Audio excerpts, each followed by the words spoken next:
नमस्ते, राधे राधे, हेलो प्यारे बच्चों, welcome to our channel Bioverse the universe of biology. तो आज की इस टॉपिक में हम आपके बीएससी सेकेंड सेमेस्टर का हम यूनिट 3 पढ़ रहे थे, तो जिसमें हम पढ़ रहे थे कार्बोहाइड्रेट मेटाबॉलिज्म के बारे में। ठीक है, कार्ब मेटाबॉलिज्म के बारे में पढ़ रहे थे। तो उसमें ऑलरेडी हमने कई सारी चीज़ें जैसे glycolysis, citric acid cycle, topic काफ़ी बड़े बड़े हैं तो इसमें लेक्चर्स लगेंगे। ठीक है, तो हमने आपका ग्लाइकोलिसिस और सिट्रिक एसिड साइकिल कवर कर लिया था कि किस तरीके से उसका मेटाबॉलिज्म होता है।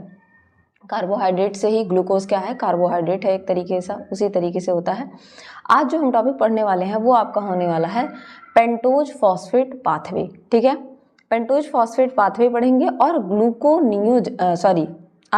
ग्लूकोनियोजेनेसिस। ठीक है, कि कैसे हम बनाएंगे ग्लूकोज। ठीक, पेंटोज फॉस्फेट पाथवे क्या है, इसका नाम है पेंटोज फॉस्फेट पाथवे। ठीक है, यहाँ पे इसका और भी नाम है जैसे फॉस्फोग्लूकोनेट पाथवे, हेक्सोज मोनोफॉस्फेट संट या वारबर्ग डिक्सन पाथवे।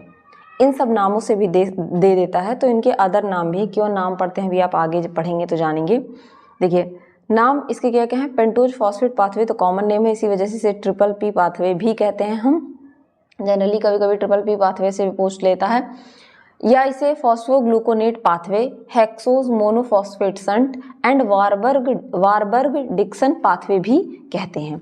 लोकेशन, मैं अगेन कहती हूँ, लोकेशन से काफ़ी क्वेश्चन पूछता है, तो इसका लोकेशन कहाँ होता है, सेल के ये किस पार्ट में होता है। तो अगर एनिमल मतलब ह्यूमंस की बात की जाए, एनिमल्स की बात की जाए तो ये साइटोसॉल में होता है, और प्लांट्स के ये प्लास्टिड वाले रीजन में होता है। ठीक है, ये एक अल्टरनेटिव पाथवे है ग्लूकोज के ऑक्सीडेशन का। जैसे ग्लूकोज का ऑक्सीडेशन होकर पायरुवेट बनता है, उसी तरीके से यहाँ पे क्या होता है, ग्लूकोज का ऑक्सीडेशन होता है, उससे ग्लूकोज 6 फॉस्फेट बनेगा, और इससे ग्लूकोज 6 फॉस्फेट से आपका एक राइबुलोज नाम का कंपोनेंट बनता है, राइबुलोज नाम का। तो ये एक अल्टरनेटिव पाथवे है किसके, ऑक्सीडेशन ऑफ ग्लूकोज का। कभी कभी इसकी जरूरत पड़ जाती है जब डायरेक्टली हम क्या करते हैं, हमें ग्लूकोज की जरूरत नहीं होती है, कहाँ कहाँ जरूरत पड़ती है आप उसको भी समझेंगे।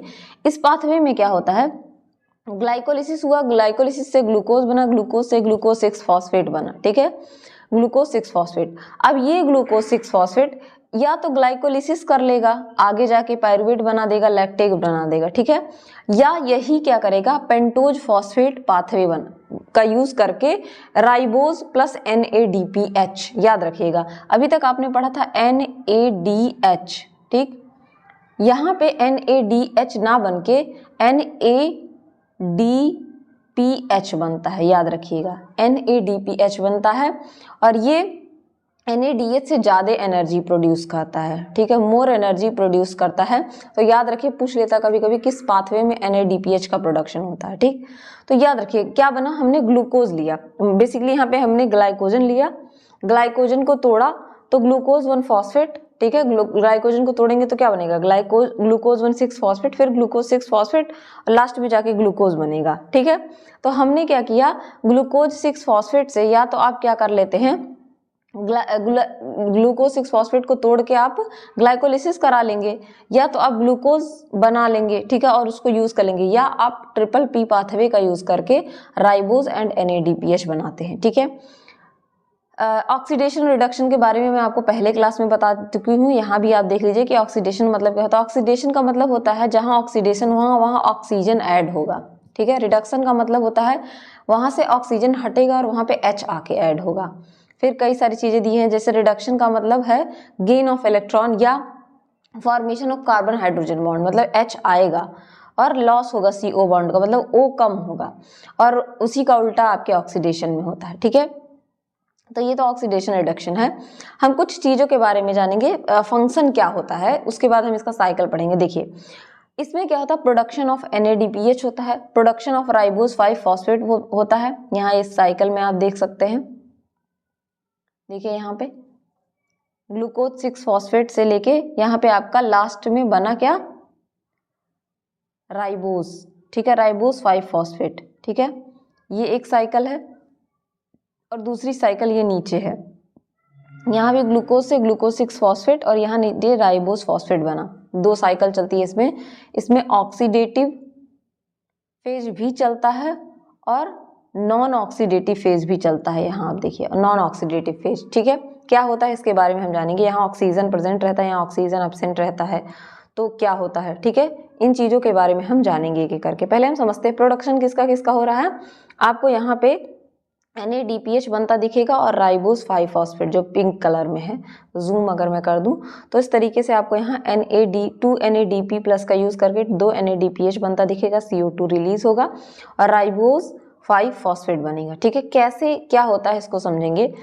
यहाँ पे देखिए प्रोडक्शन ऑफ NADPH होता है। One of the primary function क्या है ट्रिपल पी पाथवे का, जनरेट NADPH का प्रोडक्शन करना। क्यों, ये एक तरीके का रिड्यूसिंग एजेंट है। कैसा एजेंट है, रिड्यूसिंग एजेंट है जो कि बायोसिंथेटिक रिएक्शन, बायोसिंथेसिस का मतलब होता है कुछ चीज़ों को बनाना। जैसे आप पढ़ेंगे biosynthesis of fatty acid, biosynthesis of nucleotides, तो इन सब के बायोसिंथेसिस के लिए, ठीक है, जैसे कि फैटी एसिड हो गया, जैसे आपका लिपिड, और कोलेस्टेरॉल हो गया, कोलेस्ट्रॉल को बनना, इन सब को बनाने के लिए NADPH की जरूरत होती है। तो हम ट्रिपल पी पाथवे का यूज करके क्या करते हैं, NADPH का प्रोडक्शन करते हैं, क्योंकि आगे जब हम फैटी एसिड बनाएंगे यानी कि लिपिड बनाएंगे तो वहां पे हमें क्या होगा, इस NADPH का जरूरत लगेगा। जैसा आप सबको पता है कि आप अगर खाना खाते हैं तो लिपिड को पचाने में भी काफ़ी टाइम लगता है, काफ़ी एनर्जी लगती है, ठीक है।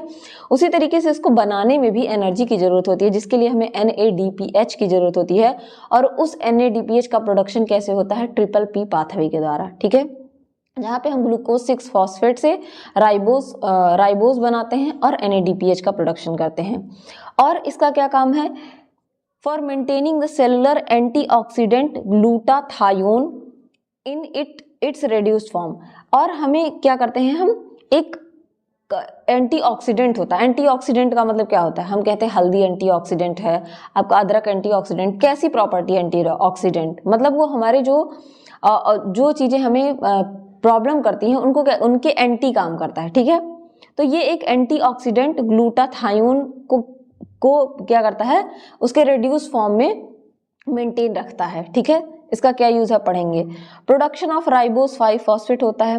ट्रिपल पी पाथवे क्या करता है, राइबोस 5 फॉस्फेट का प्रोडक्शन करता है, जो कि एक प्रिकर्सर है। प्रिकर्सर का मतलब होता है, जैसे अगर आपको चावल बनाना है तो उसमें सबसे बेसिक चीज क्या है, जिसके बिना चावल बनेगा ही नहीं, चावल है, ठीक है।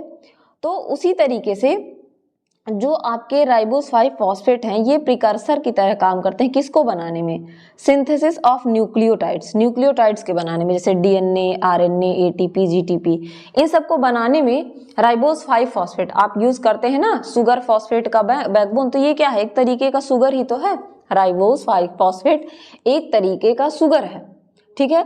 तो उसको बनाने में मतलब DNA, RNA, अब शुगर फॉस्फेट बैकबोन नहीं रहेगी और उनके बीच में बेसिस नहीं रहेगी, ये रहता है शुगर और फॉस्फेट का बैकबोन, उसके बीच में बेस, तभी ना आपका DNA बनता है। तो बहुत जरूरी मॉलिक्यूल है क्या बनाने के लिए, न्यूक्लियोटाइड्स, जिसमें आपके DNA, RNA, ATP, GTP सब कुछ आ जाता है, ठीक है, न्यूक्लिक एसिड।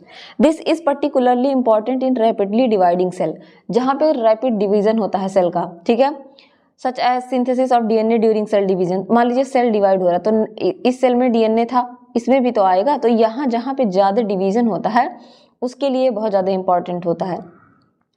ये क्या करता है, detoxification of oxidative stress, oxidative तनाव जो है उनका क्या करता है, विसहरण, मतलब डिटॉक्स करता है। जैसे आप क्या हैं, आपको पानी लेते हैं ना, तो पानी क्या करता है, आपको मतलब चीज़ें आप लेते हैं, डिटॉक्स लेते हैं। जैसे आपने कोई खराब चीज़ खा ली तो उसके लिए आप क्या लेते हैं, डिटॉक्स करते हैं कि अच्छा मैं कुछ दिन तक अब खराब नहीं खाऊंगा, अपने पेट को रिलैक्स दूंगा, डिटॉक्स करते हैं ना।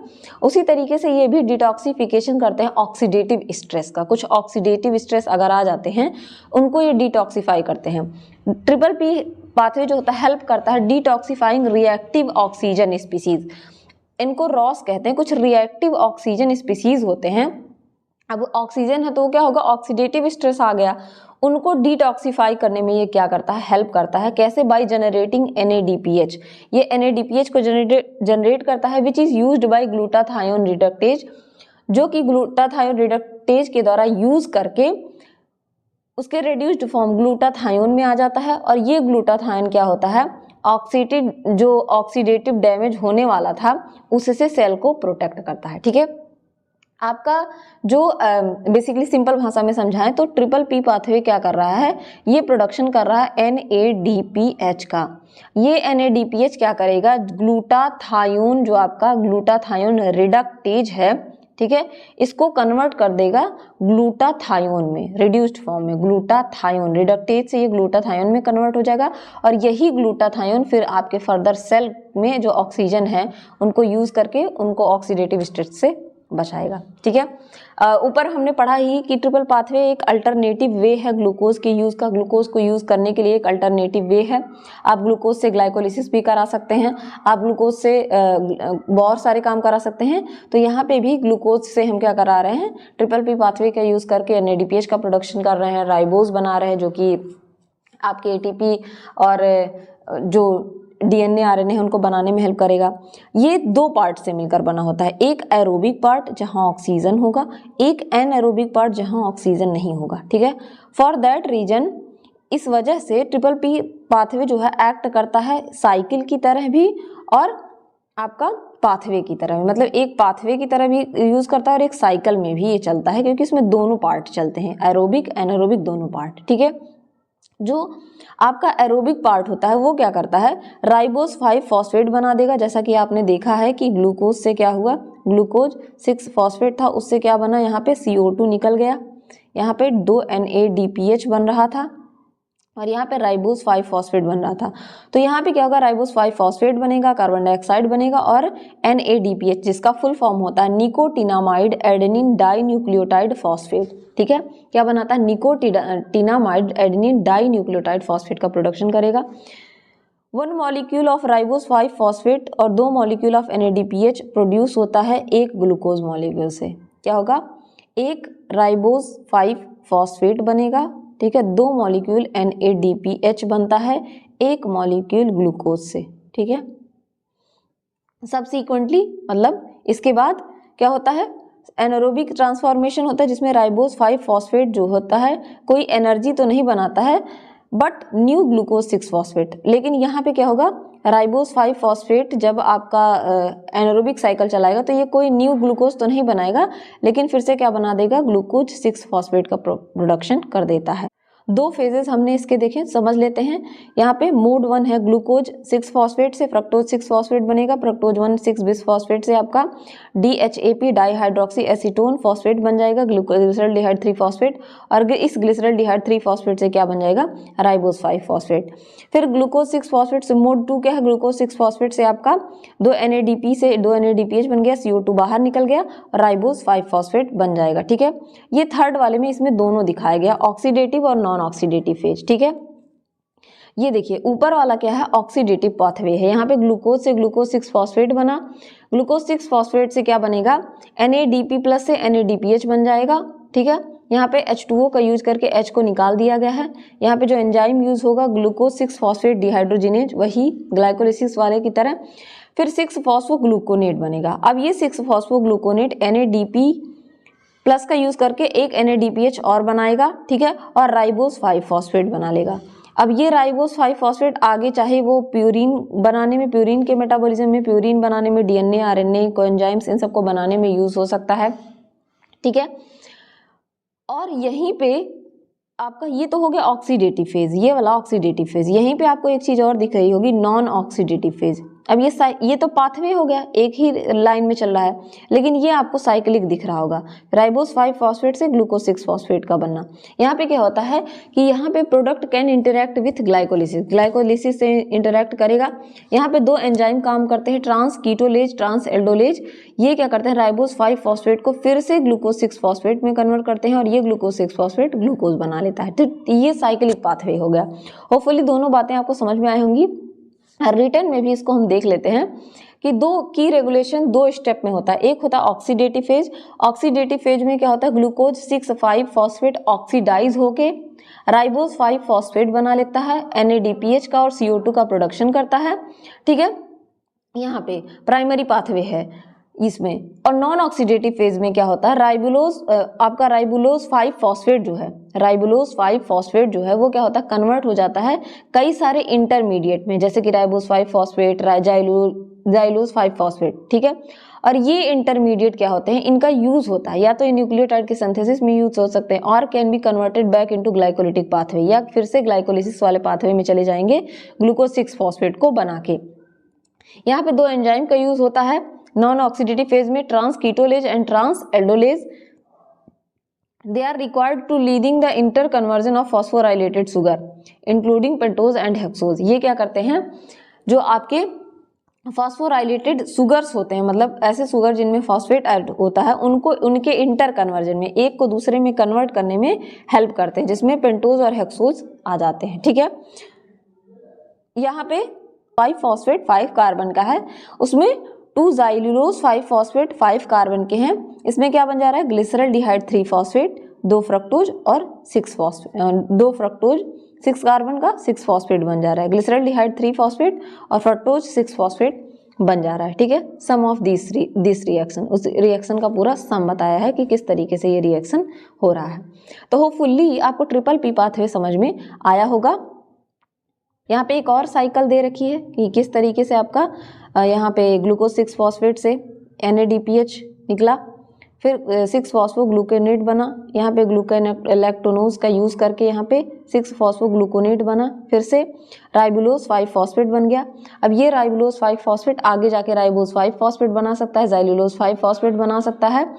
और इसका यूज़ यहाँ तक क्या था, राइबोज 5 फॉस्फेट तक क्या था, एरोबिक पार्ट था, और ये आगे जाके राइबोज 5 फॉस्फेट जाइलुलोज 5 फॉस्फेट बना सकता है और नीचे ग्लिसरॉल्डिहाइड 3 फॉस्फेट में जा सकता है, या आगे के और प्रोसेस में जैसे फ्रक्टोज 6 फॉस्फेट ग्लाइकोलिसिस करा सकता है, ग्लाइकोलिसिस ही कराएगा डिफरेंट पार्ट में चेंज होके, जैसे सीडोहेप्टुलेज, मतलब शुगर के ही अलग अलग फॉर्म में 6 कार्बन में, 4 कार्बन में, 5 कार्बन में, जैसे इरिथ्रोज 4 फॉस्फेट, ये इरिथ्रोज क्या है 4 कार्बन का हो गया, 4 कार्बन वाला हो गया, इस तरीके से चेंज होके ये क्या करेगा, फाइनली ग्लाइकोलिसिस ही करेगा। तो ये पाथवे क्या हो जा रहा था, साइक्लिक हो जा रहा था। तो मैंने हर तरीके से आपको दिखा दिया, जो आपको डायग्राम सही लगे आप उसको बना सकते हैं। तो इसमें हमें इतना ही पढ़ना था। अब हम पढ़ेंगे ग्लूकोनियोजेनेसिस। बात की जाए ग्लूकोनियोजेनेसिस, नाम ही है ग्लूकोनियोजेनेसिस, ठीक है। जेनेसिस का मतलब ही होता है, मैंने बताया था, अगर जेनेसिस वर्ड कहीं आ रहा है मतलब बनना, क्रिएट करना, बनाना, मेक और क्रिएट, मतलब छोटी छोटी चीज़ों को मिला के ऐड करेंगे, बड़ी चीज़ बनाएंगे। प्रोसेस कैसा हो जाएगा, एनाबॉलिक प्रोसेस हो जाएगा। कैसा प्रोसेस हो जाएगा, दैट इज एनाबॉलिक प्रोसेस। ये प्रोसेस आपका एनाबॉलिक हो जाएगा, एडिशन कर रहे हैं, ऐड कर रहे हैं। ग्लूकोज ही बनाना है, लेकिन न्यू वर्ड आ जा रहा है, मतलब यहाँ पे हम ग्लूकोज ही बनाएंगे, लेकिन जिस चीज़ से हम ग्लूकोज बनाएंगे वो कार्बोहाइड्रेट नहीं होगा, मतलब कि वो ग्लूकोज नहीं होगा, वो फ्रक्टोज नहीं होगा, वो ऐसा कुछ नहीं होगा। वो क्या होगा, वो अमीनो एसिड हो सकता है, वो कोई अमीनो एसिड हो सकता है, ठीक है, वो लैक्टेट हो सकता है, ठीक है, अदर देन कार्बोहाइड्रेट होगा, वो कार्बोहाइड्रेट नहीं होगा, ठीक।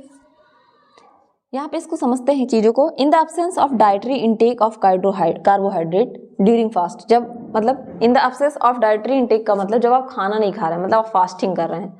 अब आप फास्टिंग में भी खा रहे हैं तो वो आपकी गलती है, लेकिन फास्टिंग का मतलब ये है कि फास्ट कर रहे हैं, आप खा नहीं रहे हैं। तो अगर आप डाइटरी इनटेक नहीं कर रहे हैं, मतलब खाना नहीं ले रहे हैं, तो लीवर क्या करता है, लीवर एक glycogen is an important source of glucose, ठीक है। लीवर के क्या होता है, ग्लाइकोजन एक इंपॉर्टेंट सोर्स है, ग्लाइकोजिनोलिसिस होगा और आपका ग्लूकोज मिल जाएगा, ठीक है। During prolonged fasting liver glycogen stored are depleted. मान लीजिए आपने बहुत लंबी फास्टिंग की और आपने जो ग्लाइकोजन स्टोर कर रखा था, आपने ग्लाइकोजिनोलिसिस करके भी तो आपके दिमाग में आएगा कि मैम हम नया ग्लूकोज क्यों बना, अगर हमको ग्लूकोज चाहिए तो हमारे लीवर में स्टोर ही है, हम उसी को नहीं यूज़ कर लें। नहीं, क्या है, आपने बहुत लंबी फास्टिंग की, एक केस दे रखा कि आपने बहुत लंबी फास्टिंग की और सारा डिप्लीट हो गया ग्लाइकोजन जितना आपका स्टोर था। अब क्या करेंगे, आप ग्लूकोज को फॉर्म करेंगे ग्लूकोनियोजेनेसिस से। ड्यूरिंग ओवरनाइट फास्ट, अगर आप एक रात के लिए फास्ट कर रहे हैं, ठीक है, 90% ग्लूकोनियोजेनेसिस अकर इन लीवर, तो 90% ग्लूकोनियोजेनेसिस लीवर में होता है, 10% किडनी में होता है। लेकिन अगर आप लंबी फास्टिंग कर रहे हैं तो 60% ग्लूकोनियोजेनेसिस यानी न्यू ग्लूकोज का बनना अदर देन कार्बोहाइड्रेट वो लीवर में होता है और 40% किडनी में होता है। ठीक है, ग्लूकोनियोजेनेसिस के लिए ज़रूरत किन किन चीज़ों की है, यहाँ पे माइटोकॉन्ड्रियल और साइटोसोलिक एंजाइम, मतलब माइटोकॉन्ड्रिया में पाए जाने वाले एंजाइम्स, आपके माइटोकॉन्ड्रिया में जो आप सक्सिनेट, डिहाइड्रोजिनेज वगैरह सब पढ़ते हैं, मैलेट वैलेट, ये सब माइटोकॉन्ड्रिया में पाए जाने वाले एंजाइम्स है। और साइटोसोल में पाए जाने वाले एंजाइम्स की ज़रूरत पड़ती है। कुछ एक्सेप्शन है, if gluconeogenesis start by glycerol it will need only the cytosol. अगर ग्लूकोनियोजेनेसिस हम ग्लिसरॉल से कर रहे हैं, ग्लिसरॉल जो कि एक तरीके का क्या है, लिपिड है, तो हमें सिर्फ और सिर्फ साइटोसोल वाले एंजाइम की जरूरत पड़ेगी। ग्लूकोनियोजेनेसिस एनर्जी कंज्यूमिंग है, एनर्जी इसमें लगेगा, एनर्जी आपको देनी पड़ेगी। एनाबॉलिक प्रोसेस है जो कि मैंने आपको बताया। यहाँ पे एक सुंदर सा डायग्राम बताया गया कि अगर आप फास्टिंग कर रहे हैं, ठीक है, glucose production by liver during fasting condition, gluconeogenesis and glycogenolysis भी दिखाया गया है। तो ग्लूकोनियोजेनेसिस कैसे होता है, ठीक है, ग्लूकोनियोजेनेसिस कैसे होता है यहाँ पे दिखाया गया है। ये देखिए, अमीनो एसिड लिया जा रहा है, ग्लिसरॉल लिया जा रहा है, फैटी एसिड लिया जा रहा है फास्टिंग के टाइम पे, फास्ट सेल से, फैट सेल से, मसल सेल से और अदर सबस्ट्रेट से लिया जा रहा है और इसको कन्वर्ट किया जा रहा है ग्लूकोज में। ये प्रोसेस क्या कहलाता है, ग्लूकोनियोजेनेसिस।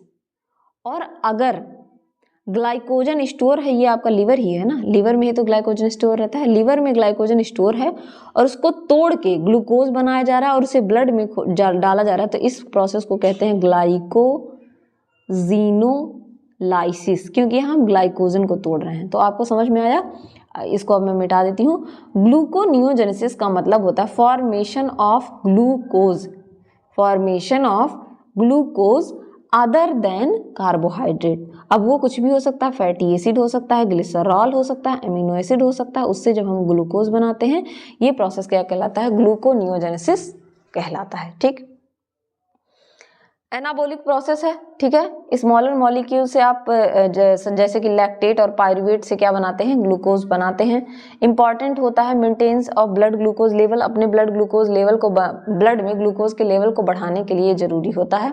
ठीक है, ग्लाइकोलिसिस क्या कहता है कि ग्लूकोज को आप तोड़िए, पायरुवेट बनाइए, पायरुवेट से एनारोबिक कंडीशन में क्या बनता है, लैक्टेट बनता है। ठीक है, लैक्टेट एनारोबिक कंडीशन में माइक्रो ऑर्गेनिजम्स में बनता है। ठीक, और ग्लूकोनियोजेनेसिस क्या कहलाता है, उसी लैक्टेट से आप पायरुवेट बनाइए, पायरुवेट से ग्लूकोज बना दीजिए। तो यहाँ पे अभी आप समझेंगे तो एकदम उल्टा है उसका, आपके ग्लाइकोलिसिस का, नहीं ऐसा नहीं होता। अभी आप इस कॉन्सेप्ट को भी समझेंगे। ग्लूकोज में बताया है कि यहाँ पे 2 ADP से 2 PI लगता है, 2 NAD+ रहता है, तो यहाँ पे हमें 2 ATP मिलता है, 2 NADH मिलता है और ये मिल जाता है। ग्लाइकोलिसिस में आपने पढ़ा। ग्लूकोनियोजेनेसिस में क्या होता है, यहाँ पे 2 पायरुवेट लगेगा, 4 ATP लगेगी, 2 GTP लगेगा, मतलब 6 पॉइंट एनर्जी का लग चुका, 2 NADH लगेगा, तब जाके यहाँ पे क्या होता है, ग्लूकोज बनता है, 4 ADP बनेगा, 2 GDP बनेगा और 2 NADH। मतलब हमें कुल मिला के कितना सारा एनर्जी देना पड़ रहा है। ठीक है, अगर ग्रॉस में देख लें तो 3 इससे मिलेगा, 2.5 इससे मिलेगा, 2 यहाँ पे आपको कुल मिला के टोटल 8.5 पड़ेगी। तो it is not reversal of glycolysis, ये ग्लाइकोलिसिस का रिवर्सल नहीं होता है, इसमें कुछ स्टेप ग्लाइकोलिटिक, कुछ ग्लाइकोलिसिस के कुछ स्टेप का हम, कुछ यूनिक स्टेप का यूज हम कर लेते हैं। ठीक है, 3 step in glycolysis are not reversible, क्योंकि आपने ग्लाइकोलिसिस पढ़ा था, वहां पे कुछ स्टेप्स थे जो रिवर्सिबल थे, जैसे ग्लूकोज 6 फॉस्फेट से फ्रक्टोज 6 फॉस्फेट का बनना रिवर्सिबल था, लेकिन बाकी के स्टेप तो नहीं थे ना, जैसे ग्लूकोज प्लस ATP से ग्लूकोज 6 फॉस्फेट प्लस ADP। ठीक है, fructose 6 phosphate ATP fructose 1 6 phosphate, ये रिवर्सिबल नहीं था। फिर फॉस्फोइनॉल पायरुवेट से पायरुवेट का बनना, ये रिवर्सिबल नहीं था। तो ये उल्टा कैसे हो जाएगा, कुछ स्टेप इन्वॉल्व होते हैं ग्लाइकोलिसिस के। ठीक है, तो ग्लूकोनियोजेनेसिस कुछ इस तरीके का प्रोसेस है। इसमें रिएक्शन में पायरुवेट कार्बोक्सिलेज का यूज करते हैं हम। ठीक है, कुछ एंजाइम्स का यूज करते हैं, कैसे करते हैं इनको हम समझेंगे। फिर आपके फॉस्फोइनॉल पायरुवेट कार्बोक्सी काइनेज का यूज करते हैं, फ्रक्टोज 1,6 बिसफॉस्फेट का और ग्लूकोज 6 फॉस्फेट का यूज करते हैं। अगर इसको आप ऐसे समझना चाहें तो देख रहे हैं आप कि ग्लूकोज है यहाँ पे, ठीक है, इस तरीके से मान लीजिए ग्लाइकोलिसिस हुआ, पायरुवेट बन गया। अब हमें पायरुवेट से क्या बनाना है, ग्लूकोज बनाना है। तो हम इसका पहला स्टेप क्या होगा, जो नीला वाला एरो है इसको आपको ध्यान देना है, ये रिवर्स नहीं होता है ग्लाइकोलिसिस का, बस उसके कुछ स्टेप को यूज कर लेता है। तो हमें पहले स्टेप में क्या करना है, ये ब्लू वाला जो है यहाँ पे उसका एंजाइम दिया है, कौन कौन सा एंजाइम है, ठीक है। तो पहले स्टेप में हम क्या करेंगे, पायरुवेट लेंगे, पायरुवेट में फिर 2 ATP का यूज करेंगे और यहाँ पे एक एंजाइम लगाएंगे पायरुवेट कार्बोक्सिलेज, उससे हमें मिल जाएगा 2 ऑक्सैलो एसीटेट मिल जाएगा। इसी वजह से हम आगे कह रहे थे कि ऑक्सैलो एसीटेट का आगे हम यूज करेंगे क्रेब्स साइकिल में, तो यहाँ आ गया ऑक्सैलो एसीटेट का यूज। फिर ऑक्सैलो एसीटेट से क्या करेंगे, यहाँ पे 2 GTP लिया जाएगा, CO2 का यूज होगा, ठीक है, और एंजाइम आपका phosphoenol pyruvate carboxy kinase enzyme का यूज करेंगे, जिससे हमें फिर क्या बना लेंगे, यहाँ पे फॉस्फोइनॉल पायरुवेट और GDP बाहर निकल जाएगा। जैसा कि ऊपर आपने देखा, फॉस्फोइनॉल पायरुवेट बना लेंगे। इस फॉस्फोइनॉल पायरुवेट से बनेगा फॉस्फोग्लिसरेट, फॉस्फोग्लिसरेट से 2 फॉस्फोग्लिसरेट, 2 फॉस्फोग्लिसरेट से 3 फॉस्फोग्लिसरेट और 3 फॉस्फोग्लिसरेट से 1,3 बिस फॉस्फोग्लिसरेट बन जाएगा। यहाँ भी 2 ATP का यूज होगा और 2 ADP बाहर निकल जाएगा।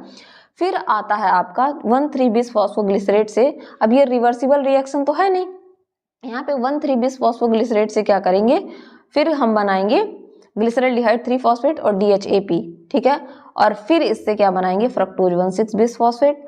अब फ्रक्टोज 1,6 बिस फॉस्फेट से फ्रक्टोज 6 फॉस्फेट क्या है, रिवर्सिबल रिएक्शन नहीं है, तो यहाँ पे एक एंजाइम यूज होगा फ्रक्टोज 1,6 बिस फॉस्फाटेज, ठीक है, फॉस्फाटेज का यूज करेंगे और उससे बन जाएगा फ्रक्टोज 6 फॉस्फेट। फ्रक्टोज 6 फॉस्फेट से ग्लूकोज 6 फॉस्फेट बना, रिवर्सिबल रिएक्शन है। फिर ग्लूकोज 6 फॉस्फेट से ग्लूकोज बनाने में हम एक एंजाइम का यूज करेंगे ग्लूकोज 6 फॉस्फेटेज, तब जाके हमें ग्लूकोज मिलेगा। तो एज सिंपल, अगर आप इसको समझना चाहें तो ग्लाइकोलिसिस का रिवर्सिबल नहीं है, क्योंकि आपने देखा कि हम यहाँ 4 एंजाइम का अलग अलग यूज कर रहे हैं, ये वाला एंजाइम यहाँ सेकंड एंजाइम, बाकी तो चलिए रिवर्सिबल हैं क्योंकि उल्टा बन जाएंगे, ये रिवर्सिबल रिएक्शन है। लेकिन जो स्टेप रिवर्सिबल नहीं है, जैसे ये वाला स्टेप और ये वाला स्टेप, तो वहाँ हम क्या कर रहे हैं, एक अलग एंजाइम का यूज कर रहे हैं, ठीक है। जैसे पायरुवेट से फॉस्फोइनॉल पायरुवेट के वाले जगह पे हम फॉस्फोइनॉल पायरुवेट कार्बोक्सी काइनेज का यूज कर रहे हैं, इस तरीके से इसका यूज हम कर रहे हैं, ठीक है। तो अपोजिट पाथवे ग्लाइकोलिसिस का नहीं होता है, 9 स्टेप इसमें होते हैं। इस पाथवे में 7 ग्लाइकोलिटिक रिएक्शन होते हैं, reversible and are used in gluconeogenesis from lactate और पायरुवेट, ठीक है। 3 ग्लाइकोलिटिक रिएक्शन और इरिवर्सिबल, जो मैंने अभी बताया 3 इरिवर्सिबल होते हैं, तो वहाँ हम नए एंजाइम का यूज करते हैं। ग्लाइकोलिसिस में उस वाले एंजाइम में, जैसे आपके फॉस्फोइनॉल पायरुवेट से PEP से पायरुवेट बनने में क्या होता है, पायरुवेट काइनेज का यूज करता है, लेकिन ग्लूकोनियोजेनेसिस में हम इसका यूज करते हैं। सेम फॉस्फोफ्रक्टोकाइनोज का यूज करते हैं हम ग्लाइकोलिसिस में, और यहाँ फ्रक्टोज 1,6 बिस फॉस्फेट का यूज करते हैं, यहाँ इस तरीके से चेंज हो जाता है, ठीक है। फिर वही रिएक्शन बताया कि पायरुवेट से क्या बना, ऑक्सैलो एसीटेट, ऑक्सैलो एसीटेट से क्या बनेगा, मैलेट, यहाँ पे CO2 ऐड होगा, ATP ऐड होगा, कोएंजाइम A बायोटीन का हम यूज करेंगे, और ये माइटोकॉन्ड्रिया में रिएक्शन होगा। Acetyl coenzyme induced this reaction, ठीक। फिर मैलेट से क्या बनेगा, फॉस्फोइनॉल पायरुवेट बनेगा, यहाँ हम GTP का यूज करेंगे, डिकार्बोक्सिलेशन और फॉस्फोराइलेशन रिएक्शन होगा। CO2 डिकार्बोक्सिलेशन CO2 का यूज करेंगे, फॉस्फेट लगेगा, GTP यूज कर ही रहे हैं हम। साइटोसॉल में ये रिएक्शन होगा, represented by insulin and reduced by glucagon, ठीक है। ये इंसुलिन इसको बढ़ाता है और ग्लूकागॉन घटाने का काम करता है। फिर फ्रक्टोज 1,6 बिस फॉस्फेट से फ्रक्टोज 6 फॉस्फेट बनेगा, यहाँ भी क्या होता है, डिफॉस्फोराइलेशन रिएक्शन है, ठीक है। 1 फॉस्फेट घट रहा है, यहाँ पे फ्रक्टोज 1,6 दोनों पे था फॉस्फेट, यहाँ 6 फॉस्फेट हो गया, ठीक है। ये रेसिप्रोकल रिएक्शन होता है ग्लाइकोलिसिस का। फिर आपका ग्लूकोज 6 फॉस्फेट से डी ग्लूकोज बन जाता है, फाइनल प्रोडक्ट आपका बन जाता है। ग्लूकोनियोजेनेसिस के जो सबस्ट्रेट हैं, किससे किससे आप बना सकते हैं ग्लूकोज, ग्लिसरॉल का यूज करके आप ग्लूकोज बना सकते हैं, लैक्टेट एंड पायरुवेट का यूज करके, ग्लूकोजेनिक एमिनो एसिड कई तरीके के होते हैं, कीटोजेनिक, ग्लूकोजेनिक, तो जो ग्लूकोजेनिक एमिनो एसिड हैं उनसे आप क्या कर सकते हैं, आप ग्लूकोज बना सकते हैं। इंटरमीडिएट ऑफ ग्लाइकोलिसिस और TCA साइकिल, कुछ जैसे कि ग्लाइकोलिसिस का ग्लूकोज 6 फॉस्फेट इंटरमीडिएट है, ऑक्सैलो एसीटेट क्या है, इंटरमीडिएट है, इन सब से भी आप क्या कर रहे हैं, ग्लूकोज बना रहे हैं, तो ये प्रोसेस क्या कहलाता है, ग्लूकोनियोजेनेसिस, ठीक है। यहाँ पे ग्लिसरॉल से ग्लिसरॉल काइनेज, ग्लिसरॉल की साइकिल बताई गई है कि किस तरीके से ग्लिसरॉल से आप बना सकते हैं। ग्लिसरॉल 3 फॉस्फेट बनाएंगे, ठीक है, ग्लिसरॉल 3 फॉस्फेट डिहाइड्रोजिनेज और उससे डाईहाइड्रोक्सी एसीटोन फॉस्फेट DHAP बना लेंगे और लास्ट में आपको प्रोडक्ट मिल जाएगा। इसको आप चाहें पढ़ सकते हैं। यहाँ पे सिर्फ साइटोसॉल का यूज़ होता है, माइटोकॉन्ड्रिया का यूज़ नहीं होता है। किस तरीके से आप एमिनो एसिड से बना सकते हैं, ये एमिनो एसिड का यूज़ करके, ठीक है, ये एडिशनल है, आप चाहें इसको खुद से पढ़ सकते हैं। और फिर यहाँ पे बताया गया कि किस तरीके से आप लैक्टेट से बना सकते हैं, और जब लैक्टेट से ये साइकिल चलती है तो एक चीज़ यहाँ याद रखिएगा, ये लीवर में होता है और इसे हम कोरी साइकिल कहते हैं। तो कोरी साइकिल पूछ ले तो भी ट्रिपल-P पाथवे के थ्रू ये चलता है। होपफुली ग्लूकोनियोजेनेसिस आपको समझ में आया होगा कि किस तरीके से ये काम करता है। रेसिप्रोकल होता है, उसका रिवर्सिबल नहीं होता है। तो यहाँ पे आपका 2 टॉपिक हमने आज पढ़ा। पहला आपका ग्लूकोनियोजेनेसिस, ठीक है, पहला आपका ट्रिपल-P पाथवे, सेकंड ग्लूकोनियोजेनेसिस। होपफुली दोनों चीज़ें समझ में आई होंगी। तब तक के लिए पढ़ते रहिए, बढ़ते रहिए। Thank you everyone.